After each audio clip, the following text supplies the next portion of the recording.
mayo de 1520 ocurrió la matanza de Toxtla, una brutal masacre de mujeres, niños y hombres desarmados perpetrada por españoles y tlaxcaltecas en pleno corazón de Tenochtitlan.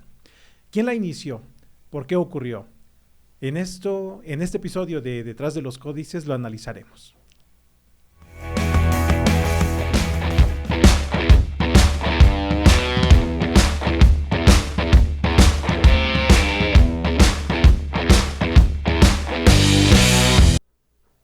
Bienvenidos a Hueyyauyotl, la última guerra, capítulo 11, Toxtla. Soy Iván Corona y estoy aquí en su casa Radio Aire MX. El día de hoy toca analizar un episodio bastante oscuro de la historia de la conquista de Tenochtitlan, de la Hueyyauyotl, la matanza de Toxtla. Pero para ello primero tenemos que entender qué era la fiesta de Toxtla.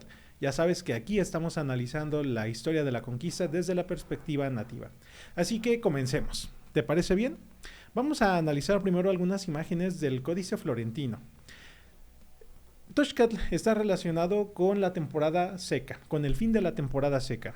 En ella se hacían rituales que pedían por la llegada de las lluvias que beneficiaban las cosechas. Había una serie de rituales mexicas que se realizaban. Había dos principales. No vamos a entrar en muchos detalles, pero el primero era que de los cautivos que tenían los mexicas, elegían a uno para que representara a Tezcatlipoca y a otro para que representara a Huitzilopochtli, prisioneros de guerra destinados para el sacrificio. Durante un año, desde la fiesta de Toxtla hasta la fiesta de Toxtla del año siguiente, eran ataviados y enseñados como si fueran parte de la nobleza mexica. En la primera imagen del Códice Florentino ves cómo se elige a este personaje para que sea una representación de estos dioses. Y en la siguiente imagen vemos cómo se le enseña a tocar ciertas flautas o instrumentos musicales de viento que estaban relacionados con Tezcatlipoca. Finalmente lo ataviaban en la siguiente imagen a la usanza de Tezcatlipoca. En la imagen ya que sigue ya lo vas a ver completamente ataviado y con el rostro también pintado. Durante este año estaba muy bien atendido en Tenochtitlan e incluso un mes antes del sacrificio se le entregaban 4 doncellas vírgenes para que se casaran con él. Así que de entre todos los cautivos que había en Tenochtitlan era el cautivo VIP. Era muy bien tratado, incluso las personas que se encontraban con él en el camino lo trataban realmente como si fuera la encarnación de este dios. Ya cuando se acercaba la fecha de la celebración del Toxtla, lo ataviaban con unos indumentaria diferente, lo veremos en la siguiente imagen. De hecho, se le llevaba, se presentaba delante de la corte del Hueytlactuani, pero como no podía ser de otra forma en Tenochtitlan, en la última imagen de este Códice Florentino respecto a este personaje, bueno, era llevado en canoas a un islote ya en las afueras de Tenochtitlan, cercano a Chalco, donde conforme iba subiendo los escalones del basamento o de la pirámide, iba quebrando las flautas que había estado tocando durante todo un año, y ya en la cima del Q, como dirían los españoles, pues ahí está la escena, ¿no? Lo sacrificaban y su cráneo era colocado en el Tzompantli. Ahí vamos a ver también un Tzompantli en el Códice Durán. Entonces, dos personajes, dos cautivos, dos prisioneros de guerra, se ataviaban como Tezcatlipoca y como Huitzilopochtli. El de Tezcatlipoca era sacrificado ahí a las afueras de Tenochtitlan y el de Huitzilopochtli en un templo dentro de Tenochtitlan. Esta era la parte, digámoslo así, principal de la celebración de Toxtla, pero había una más. Aparte del personaje que representaba a Huitzilopochtli, también los mexicas hacían una representación de este dios hecho con masa de amaranto. De hecho, en la siguiente imagen vas a poder ver cómo hay dos personajes que están realizando esta elaboración de este dios con amaranto.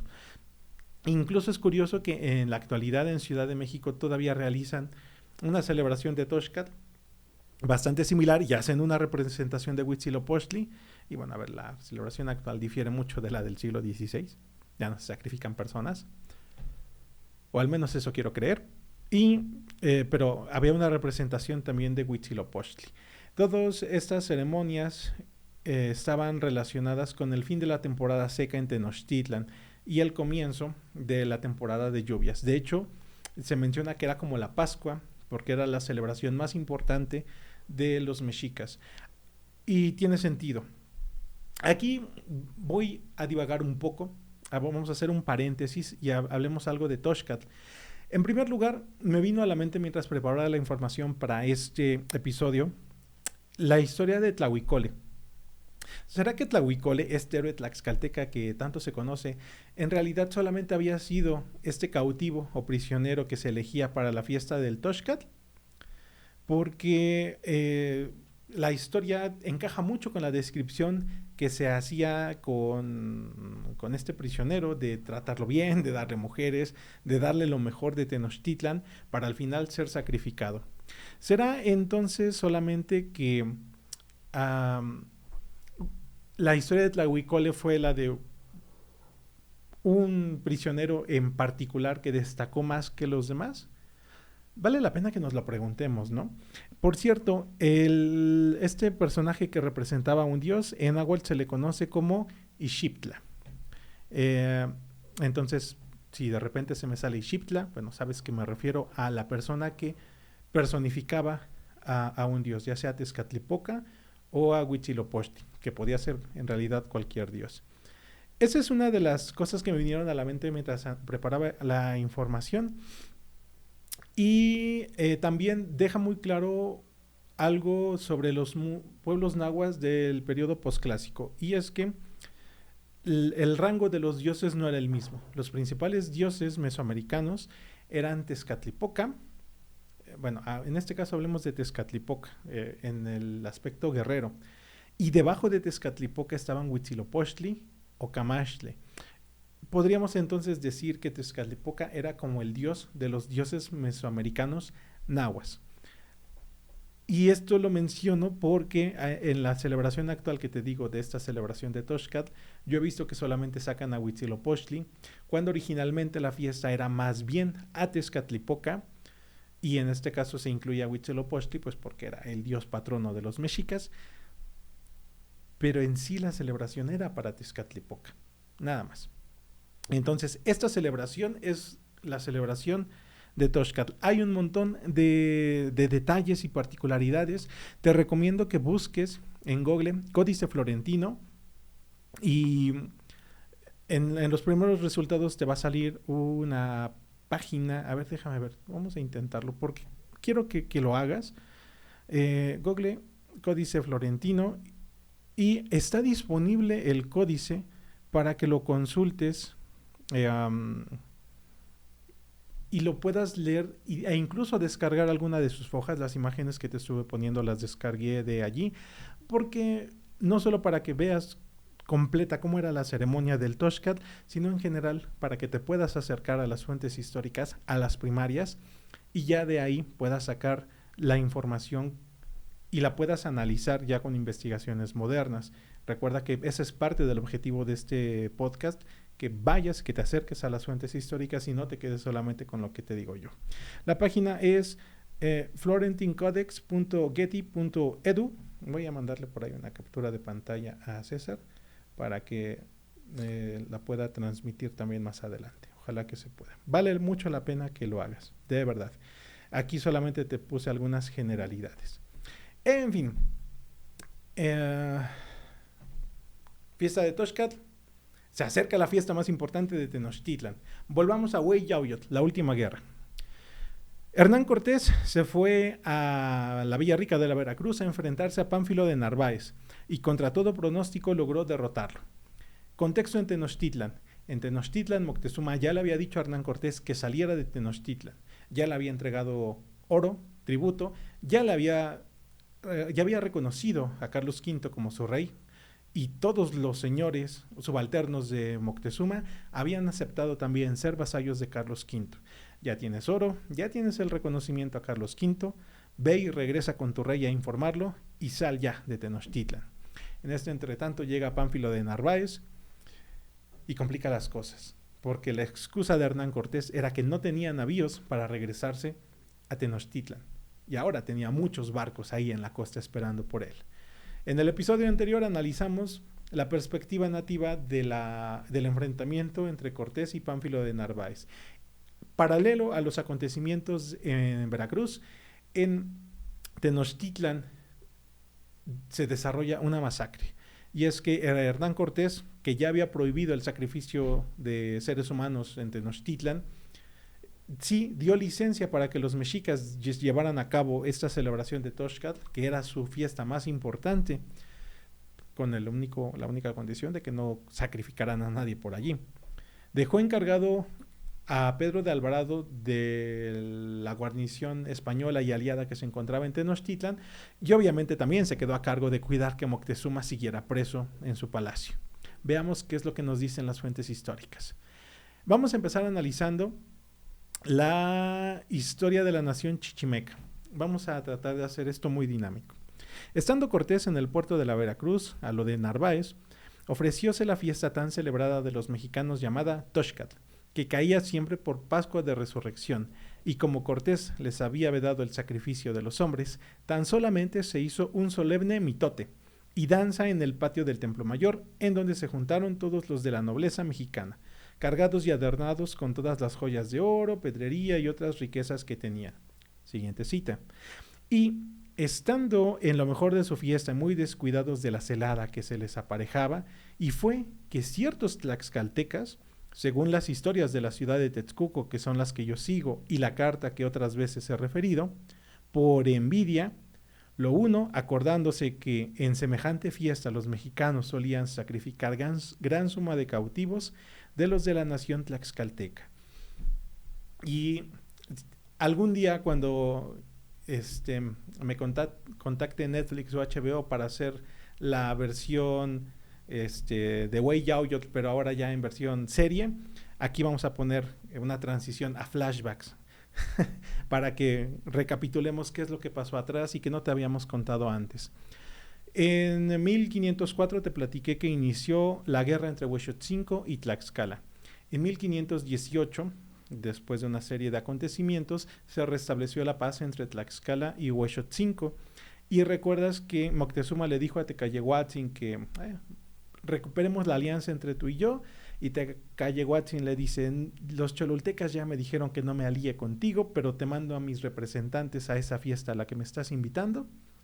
Unos representantes huexotzincas acudieron probablemente en 1518 o 1517 a finales acudieron a Tenochtitlan a una celebración en México Tenochtitlan.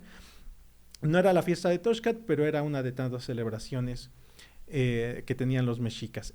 Vamos a ver qué ocurrió en esa fiesta. En la siguiente cita, que ya no es de la historia de la nación chichimeca, sino de Fray Diego Durán, de la historia de las Indias de la Nueva España y islas de tierra firme. Llegada esta fiesta tan principal y solemne, el rey Montezuma mandó fuesen aparejados los prisioneros que de Tlaxcala habían traído, para que fuesen en esta solemnidad sacrificados.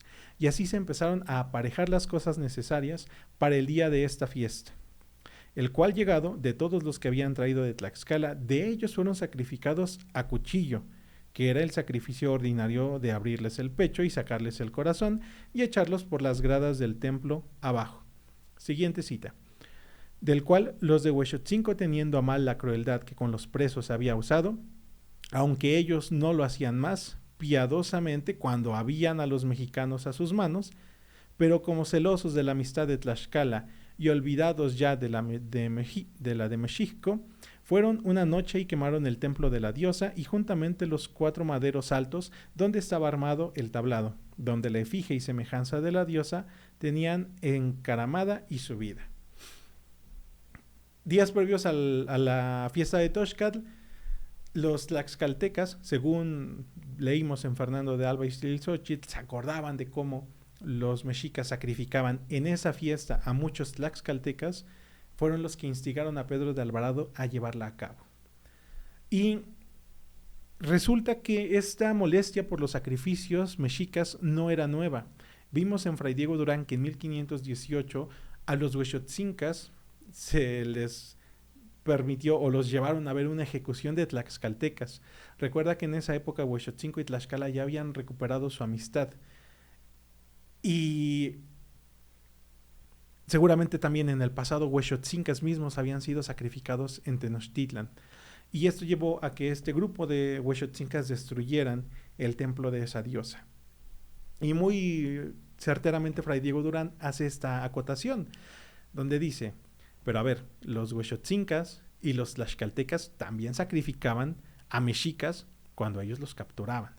Entonces, era yo te hago, tú me haces, yo te hago, tú me haces. Eso es cierto. Veamos qué más pasó en 1518. Los Moctezuma manda hacer una investigación de quién destruyó este templo, que era una grave afrenta, y se descubrió que habían sido los huexotzincas. Así que al parecer, poco antes de que llegaran los españoles, Moctezuma mandó una guarnición militar contra Huexotzinco para castigarlos por haber destruido el templo en Tenochtitlan y se llevó a algunos huexotzincas presos para sacrificarlos. Y aquí es cuando dice Fray Diego Durán, los huexotzincas estuvieron a la mira para ver en qué paraban sus presos y en lo que pararon fue que a una parte de ellos desollaron, medio vivos o vivos, y sus cuerpos sirvieron 40 días de pedir limosnas por las puertas hasta que los traían vestidos no los podían sufrir de hedor. O sea, se pusieron las pieles de los sacrificados. A los otros quemaron vivos y los otros asaeteados vivos, en sacrificio y honra de la estrena del nuevo templo, el templo que habían destruido. Entonces, había... te capturo prisioneros y los sacrifico. Y te enojas. Pero cuando tú me capturas presos y los sacrificas, yo me enojo contigo. Hay una bola de nieve que va creciendo de rencor, de odio, todo a raíz de estas guerras donde el objetivo, más allá de subyugar al enemigo, pues era sacrificar humanos a los dioses. Algo de las cosas más tontas que existen en este mundo. Y esto te lo pongo como contexto porque de lo que dice Fernando de Alba Iztaccíhuatl, donde en cierta parte culpa a los tlaxcaltecas de intrigar para que Pedro de Alvarado dé la orden de hacer una masacre en Tenochtitlan, la realidad es que tiene bastante sentido. Y si los huexotzincas, cuando fueron a ver cómo sacrificaban tlaxcaltecas, ni siquiera huexotzincas, se ofendieron tanto que destruyeron el templo, ahora imagínate ser tlaxcalteca y saber que allí en esa fiesta sacrificaban pues no sé cuántos tlaxcaltecas, quizás, siempre lo digo, a lo mejor parientes tuyos que se murieron en la guerra, que ya no supiste nada de ellos. Entonces creo que sí vale la pena considerar este rencor de los tlaxcaltecas hacia los mexicas. ¿Eso justificó la masacre? No, desde luego que no, nada justifica una masacre, pero no puedes negar que existía ese sentimiento de búsqueda de venganza de los tlaxcaltecas. Vamos a continuar con el relato de Fernando de Alba Iztaccíhuatl. Espero que sí me vaya siguiendo en las citas. Ya nos dijo Fernando una de las razones, que los tlaxcaltecas andaban ahí intrigando. Continuemos. Y lo otro era que la mejor ocasión que ellos podían tener para poder henchir las manos de despojos y hartar su codicia y vengarse de sus enemigos, porque hasta entonces no habían tenido lugar, ni Cortés se los diera, ni admitiera sus dichos, porque siempre hacía las cosas con mucho acuerdo, y de tal modo que en ellas no se hallase perdioso, sino antes con aumento y prósperos sucesos. Fueron con esta invención al capitán Pedro de Alvarado, que estaba en lugar de Cortés, el cual no fue menester mucho para darles crédito, porque tan buenos filos y pensamientos tenía como ellos. La segunda razón es que, uno, querían venganza, y dos, querían causar daño y llevarse despojos de Tenochtitlan, lo cual también tiene bastante sentido. Piensa, por ejemplo, me gusta tomar ejemplos de la Segunda Guerra Mundial, en el bombardeo de Dresden, donde la ciudad no tenía ningún valor militar, no tenía sentido desde el punto de vista militar, pero la bombardearon en parte por venganza por todo lo que los alemanes habían hecho durante los bombardeos a ciudades europeas. Son cosas que pasan durante la guerra. No están justificadas, de ningún modo se puede justificar una masacre, pero son cosas que ocurren. Y hay una serie de tensiones que se van acumulando y que cuando revientan causan este tipo de tragedias. Así que esos que se emocionan con cosas de la guerra o que alucinan con llegar a ser grandes generales, pues yo creo que deberían de pensarlo dos veces, porque las guerras nunca han dejado nada bueno a ningún país ni a ningún pueblo. Continuemos. Así, dejando a algunos de sus compañeros en guardia de Moctezuma y de su sobrino Cacama, con el mayor secreto y disimulación que pudo, se fue hacia la plaza o patio del Templo Mayor y, cogiendo las puertas de él con algunos de sus compañeros y los tlaxcaltecas, entró con todos los demás con gran ímpetu, haciendo gran matanza y carnicería en los desdichados mexicanos, que, como se hallaban seguros de semejante caso, estaban desapercibidos y sin armas. Y así, en breve espacio mataron todos los que más ahí hallaron, y cargaron ellos y los tlaxcaltecas de muy grandes despojos y riquezas. Al ruido y voz acudieron todos los de la ciudad a favorecer a sus señores. Esta es la descripción que nos da Fernando de Alba Iztlizochitl, que es la primera que quise analizar porque es ni tlaxcalteca, ni mexica, ni española la fuente. Y bueno, creo que da una perspectiva diferente al asunto. Ahora vamos a analizar la perspectiva mexica. ¿Te parece bien? Bueno, más bien tlatelolca. En los anales de Tlatelolco se registra la matanza de Toxcatl de la siguiente manera. En la siguiente cita: cuando llegó a Tenochtitlan le dimos gallinas, huevos, maíz blanco y tortillas blancas. Después se le suministró agua y le dimos como tributo forraje para los caballos y madera. El Tenochtitlan le sirvió por separado y el Tlatelolcatl le sirvió por separado. Después el capitán partió para la costa, dejando a don Pedro de Alvarado Tonatiuh. Aquí vale la pena que señalemos esta interesante diferencia, ¿no? Los Tlatelolcas son muy claros, Tenochtitlan por allá, Tlatelolcas por allá. Pronto después, los mexica pidieron instrucciones a Moctezuma en qué forma deberían celebrar la fiesta de su dios. Él les dio una orden sobre la manera: ponedle todas las ofrendas, haced de este modo. Cuando el Tonatiuh les dio el permiso, ambos ya estaban encadenados, Moctezuma y el Tlacoxcalcatl Itzcuauhtzin de Tlatelolco. Y aquí vale la pena que hagamos un paréntesis. Recuerda que en 1473, no me creas, no tengo en ese momento la fecha fresca, pero en la segunda mitad del siglo XV, Tlatelolco fue conquistada por Tenochtitlan, a pesar de que eran ciudades hermanas, y tenían Tlactuani diferente. O sea, había un Tlactuani en Tenochtitlan y un Tlactuani en Tlatelolco, y con la conquista de Tlatelolco, eso ya no siguió, sino que el güey Tlactuani de Tenochtitlan gobernaba sobre Tlatelolco también, y en vez de tener un Tlactuani, el gobernante de Tenochca imponía a un Tlacoxcalcatl, y en tiempos de Hernán Cortés ese Tlacoxcalcatl se llamaba Itzcuauhtzin o Águila Blanca. Continuamos con la cita. Después nos atacaron, nos asesinaron. Por 3 horas hay matanza en el patio del templo. Penetraron a su interior y mataron a los que habían traído agua y que habían dado forraje a los caballos. Además, a los que muelen el maíz, que barrieron el suelo, y a los que estaban de guardia.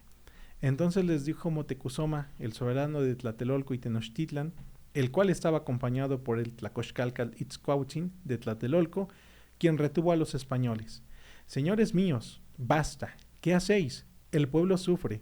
¿Dónde están sus escudos? ¿Dónde sus espadas de obsidiana? Estamos completamente despojados de armas. Como no podía ser de otra forma, pues la perspectiva tlatelolca pues es de víctimas, porque es verdad, ellos no tenían armas con que defenderse, y es cierto que la matanza fue sobre principalmente nobles, desarmados, y en muchos casos parece que casi desnudos por el tipo de danza que estaban llevando a cabo. Veamos ahora sí la perspectiva tenochca. Ya vimos la perspectiva de Texcoco, que es la de Fernando de Alba Iztlizochitl. Ya vimos una cita de Fray Diego Durán que nos pone en un contexto de te sacrifico, me sacrificas. Ya vimos la perspectiva de los tlatelolcas, que también sufrieron la matanza. Veamos la de los mexicas. En la historia general de las cosas de la Nueva España de Fray Bernardino de Sahagún. Los españoles, al tiempo que les pareció convenible, salieron de donde estaban y tomaron todas las puertas del patio, porque no saliese nadie, y otros sentaron con sus armas y comenzaron a matar a los que estaban en Areito, y a los que tenían los cortaron las manos y las cabezas, y daban de estocadas y de lanzadas a todos cuantos topaban, y hicieron una matanza muy grande, y los que acudían a las puertas huyendo, allí los mataban. Algunos saltaban por las paredes, algunos se metían en las capillas de los cúes, allí se echaban y se fingían muertos. Corría la sangre por patio como agua cuando llueve, y todo patio estaba sembrado de cabezas y brazos y tripas y cuerpos de hombres muertos.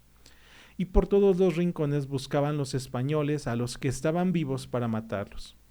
Como salió la fama de este hecho por la ciudad, comenzaron a dar voz diciendo: ¡alarma, alarma! Y luego a estas voces se juntó gran copia de gente, todos con sus armas, y comenzaron a pelear contra los españoles. Siguiente cita. Itzcuautzin, gobernador de Tlatilulco, subióse sobre los tlapancos de su casa real y comenzó a dar voces diciendo: ¡ah, mexicanos! ¡ah, tlatilulcas! Mirad que señor Moctezuma, vuestro rey, os ruega que ceséis de pelear y dejéis las armas, porque estos hombres son muy fuertes, más que nosotros, y si no dejéis de darles guerra, recibirá gran daño todo el pueblo, porque ya han atado con hierro a vuestro rey. Oídas las voces por los mexicanos y tlatilulcas, comenzaron entre sí a braviar y maldecir a Moctezuma diciendo: ¿qué dice el Tut de Moctezuma? Y tú, bellaco, con él. No cesaremos de la guerra. Luego comenzaron a dar alaridos y a tirar sobre saetas y dardos hacia donde estaba el que hablaba junto con Moctezuma. Perspectiva texcocana, perspectiva de Tlatelolco, perspectiva de Mexica. De hecho, todavía hay una cita más del Fray Bernardino de Sahagún, pero nos la vamos a saltar. Bueno, hay que aparezca para que la puedas leer. Dale pausa. Ahí básicamente dice que mataban a todos los que intentaban llevar suministros a Moctezuma, que ya había quedado encerrado junto con los españoles. En las siguientes imágenes del Códice Florentino, que aquí vale la pena que te señale esto. La historia general de las cosas de la Nueva España de Fray Bernardino de Sahagún es lo mismo que Códice Florentino, ¿vale? Es exactamente lo mismo. Es decir, estas imágenes que estás viendo son las imágenes que acompañan al texto que habíamos leído hace un momento. Bueno, por alguna razón, cuando aparecen las imágenes ponen Códice Florentino y cuando ponen citas se pone el nombre de la obra. Entonces, ¿qué te digo? Así lo he encontrado en internet. Entonces, después hacemos un episodio al respecto, ¿no? Pero bueno, ahí puedes ver, y aquí espero que me permitas hacer un meme. Es que cuando estaba haciendo las citas y estaba revisando ya la información, estamos viendo a un tipo con un tambor y a un español con una espada, ¿no? Y por alguna razón, cuando estaba scrolleando el archivo, de repente vino a mi mente esa vocecita de: sí, este soy yo, antes de que todo se fuera al carajo. Siguiente imagen. El español ya está con la espadita aquí atrás y el hombre ya no tiene su cabecita. En fin. En la siguiente imagen vemos más matanzas de otros mexicas a manos de españoles y lo que decía, ¿no? Miembros por aquí, por allá, cuerpos desmembrados y españoles ejecutando la matanza. Esta es la perspectiva tenochca. Ahora vamos a ver la perspectiva tlaxcalteca. Ahora estamos viendo al final de las imágenes del Códice Florentino está una imagen del manuscrito de Glasgow o descripción de la ciudad y provincia de Tlaxcala, donde dice: alzamiento de México, que encerraron a los nuestros en los palacios de Montezuma. Y sí, los tlaxcaltecas no hablaron nada de la matanza de Tenochtitlan. Curioso silencio el de los tlaxcaltecas. Ellos solamente hablan ya de la rebelión causada por la matanza, pero a la matanza ni siquiera la mencionaron. ¿Qué te digo? Etnocentrismos. ¿Ya viste mi video sobre el etnocentrismo que está en el canal de Conquistadores Americanos?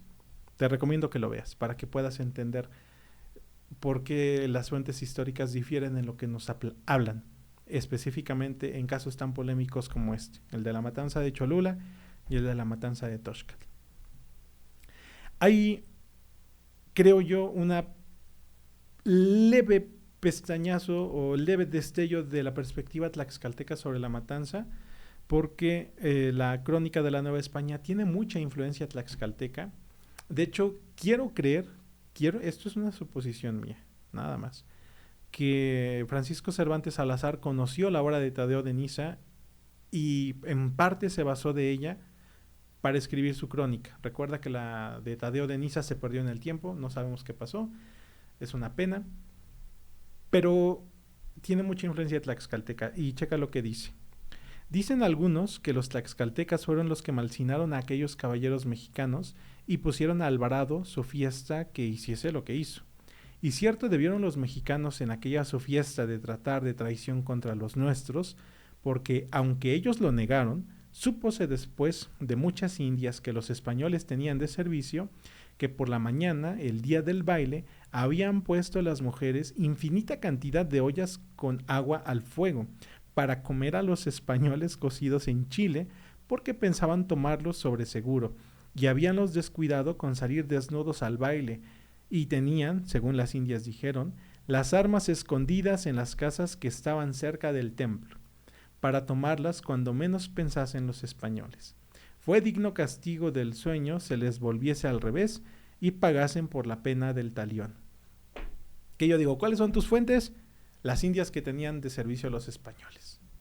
Y ellas dicen que había armas escondidas en las casas que estaban alrededor del patio. Y yo me pregunto, ¿en qué fuente histórica dice, sí, aquí estaban las armas? Yo creo que aquí sí más bien fue una venganza pura, en frío o en caliente. Y a ver, eso de que decían que había muchas ollas con agua hirviendo, pues era una fiesta, era una fiesta. Obviamente que necesitaban cocinar alimentos, no necesariamente españoles, aunque muy preferiblemente, ¿no? Pero a ver, esas son suposiciones. Recuerda que en el último episodio, no en el de Pánfilo de Narváez, en el anterior, yo te platicaba que los españoles ya estaban paranoicos y sentían que en cualquier momento los iban a matar. Paranoia de los españoles, combinada con estas sugerencias de los tlaxcaltecas. Y recuerdas que te decía yo que no debemos de subestimar la influencia que las tlaxcaltecas tenían sobre los españoles. Recuerda que Elvira Maxiscatzin se casó con Juan Vázquez de León, que en este caso no podemos adjudicarle nada a ella, porque ella se había ido con Hernán Cortés para este tema de Pánfilo de Narváez. Leemos que él andaba por allá en la costa. Pero la esposa de Pedro de Alvarado, doña Tecuelhuetzin, ella sí estaba en estos acontecimientos de la matanza de Toxcal. ¿Habrá sido Tecuelhuetzin parte de los que intrigaron para que se llevara a cabo la matanza contra los mexicas? Quizás.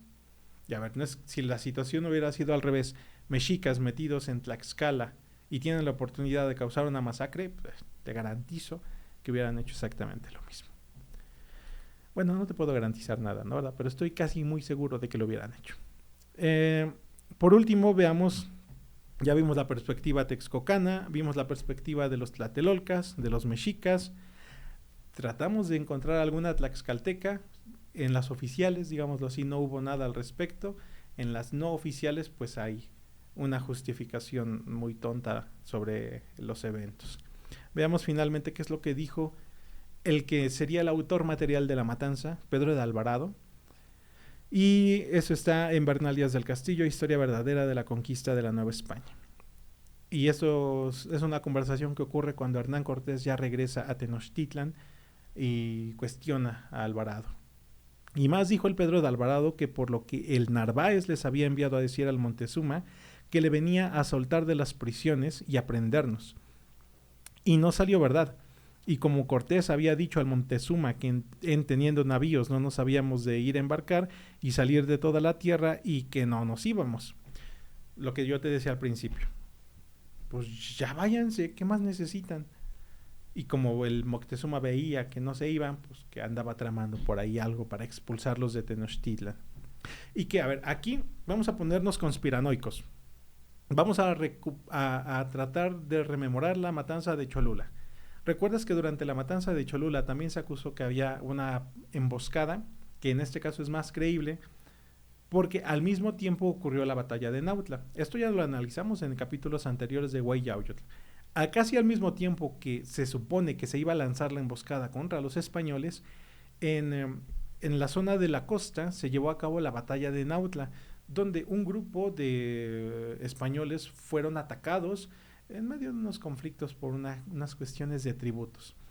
Pero pareciese ser que estos movimientos fueron coordinados, es decir, que se planearon en las mismas fechas para que los españoles no se pudieran apoyar mutuamente estando tan separados el uno del otro.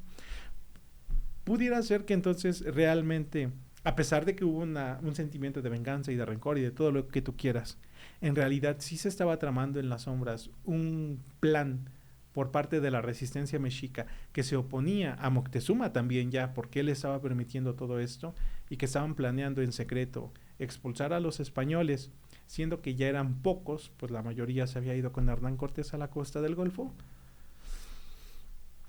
Hay un corto que ponen, pero esa es otra historia de cosas más misteriosas que esto, pocas cosas. Continuamos con la cita. Y que todo eran palabras y que ahora había visto venir muchos más teúles antes que todos los del Narváez y los nuestros tornásemos a entrar en México, que sería bien matar al Pedro de Alvarado y sus soldados y soltar al gran Moctezuma y después no quedara vida ninguno de los nuestros ni de los de Narváez. Cuanto más que tuvieron por cierto que nos vencieran el Narváez y sus soldados. Estas pláticas y descargos dio el Pedro de Alvarado a Cortés. Aquí vamos a meter en la ecuación a Pánfilo de Narváez. No se menciona, esto es en ninguna fuente histórica se menciona esto que te voy a decir, pero vale la pena que nos lo preguntemos. Lo que sí se menciona en las fuentes históricas es que Pánfilo de Narváez estaba, digámoslo así, conspirando con Moctezuma para expulsar a los españoles que desde la perspectiva de Pánfilo de Narváez eran traidores al rey y que se habían hecho pasar por embajadores ante Moctezuma y que además lo tenían preso. ¿Habrá habido comunicaciones?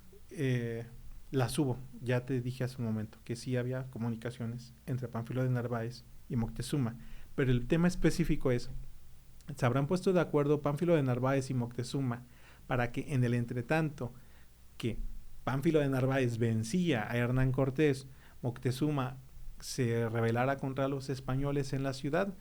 Algo similar a lo de Cholula, que al mismo tiempo se desarrolló la batalla de Nautla. ¿O estoy siendo demasiado conspiranoico?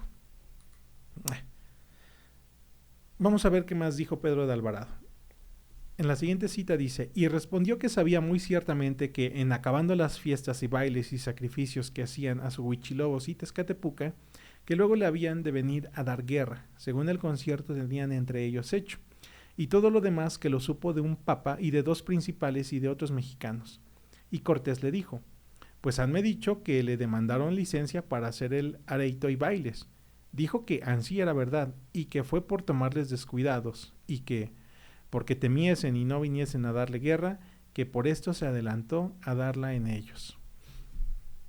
Nuevamente, como en Cholula, hay una matanza y antes de que hay una conspiración y antes de que nosotros caigamos en ella, pues mejor atacamos primero.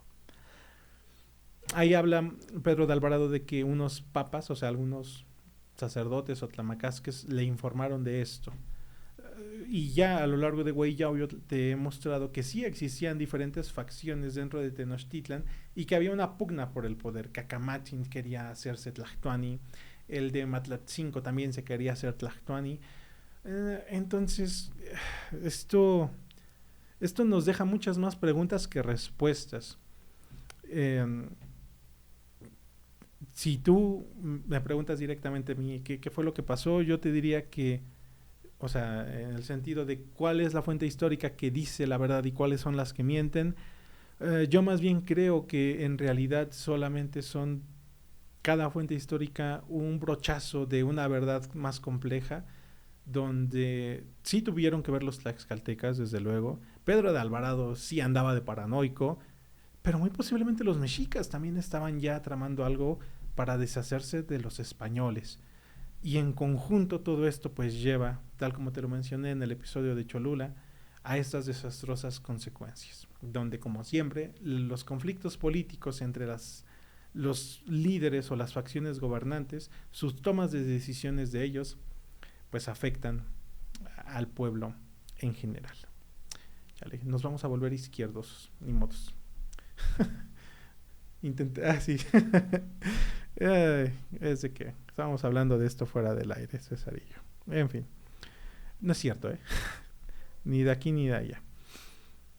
Y respondió, vamos a ver la última cita, y respondió que sabía muy ciertamente que en acabando las fiestas y bailes y sacrificios que hacían a su Huichilobos y Tezcatepuca, que luego le habían de venir a dar guerra, según el concierto tenían entre ellos hecho, y todo lo demás que lo supo de un papa. Es la misma, entonces ya te había leído, es una repetición de lo mismo.